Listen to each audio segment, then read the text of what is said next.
प्रभुपाद जी ने अपने स्वयं के जीवन के अनुभवों से भी हमें कई बार कई शिक्षाएं दी थी। तो एक बार ऐसे ही लॉस एंजल्स में, अब डॉक्टर हूं तो थोड़ा डॉक्टर की बात करूंगा, डॉक्टर सिंह मिले उनको और डॉक्टर सिंह के साथ उनकी चर्चा चल रही थी।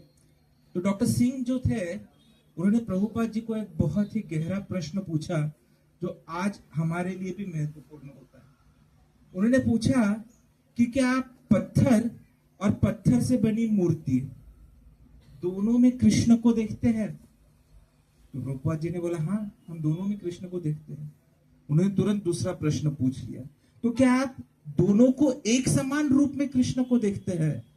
तो प्रभुपाद जी ने जवाब दिया यस, हम दोनों को दोनों में कृष्ण को देखते ही है। क्योंकि भगवान श्री कृष्ण ने, प्रभुपाद जी बताते हैं, स्वयं भगवत गीता में 9.4 जो श्लोक था उसमें ये बताया है। तो I am just coating that shloka. मया ततम इदम सर्वम जगत व्यक्त मूर्तिना मतस्थानी सर्वभूतानि न चोहम तेषु अवस्थिता।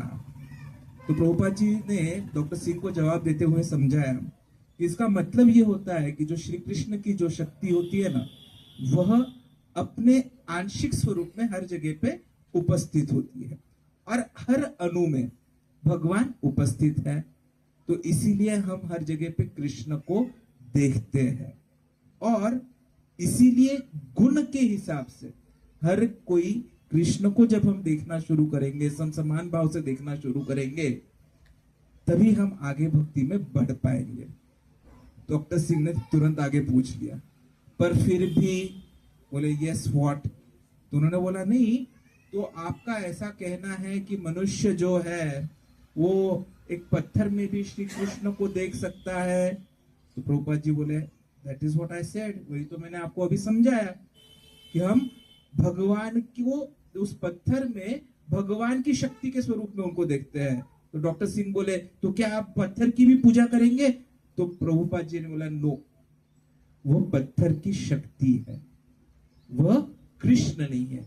क्योंकि कृष्ण जो है वो स्वयं विग्रह स्वरूप में आते हैं, ऐसा कृष्ण ने बोला है।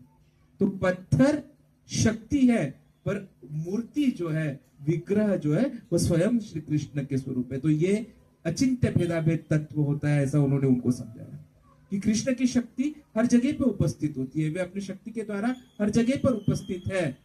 तो हमें हर चीज को देखकर श्री कृष्ण को याद करना है, लेकिन सेवा यदि करनी है तो विग्रहों की सेवा करनी है।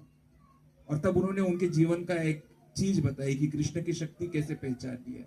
तो प्रभुपाद जी बोलते हैं कि बचपन में जब वे छोटे थे तो उनके माता पिता उन्हें समझाते थे कि कैसे खाने का इंतजार, खाने का जो है वह प्रसाद का जो है मान करना चाहिए। तो उन्होंने बोला कि उन्हें बोला गया था चावल का एक कण भी यदि गिर जाता है तो भगवान की शक्ति होती है, उसे नष्ट नहीं करना है। अभी थोड़ी देर में हमें प्रसादम मिलने वाला है, इसलिए ये जरूरी है समझना।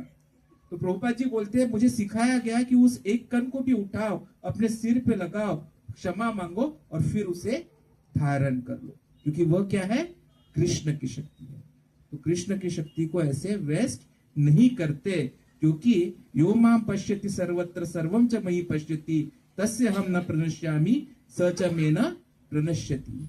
ऐसा भगवान कृष्ण ने स्वयं भगवद गीता में कहा है कि जो मुझे सब में देखेगा, मुझसे अलग नहीं देखेगा, उसको मैं कभी उससे मैं कभी दूर नहीं होता हूँ और ना ही वो कभी मुझसे दूर होता है। तो हम भगवान से प्रार्थना करेंगे प्रभुपाद जी के द्वारा कि भाई प्रभुपाद जी आप भी हमें ऐसे ही भगवान कृष्ण के साथ सदैव जोड़े रखे, और उसको जोड़े रखने के लिए सब भक्तों का संग आवश्यक है।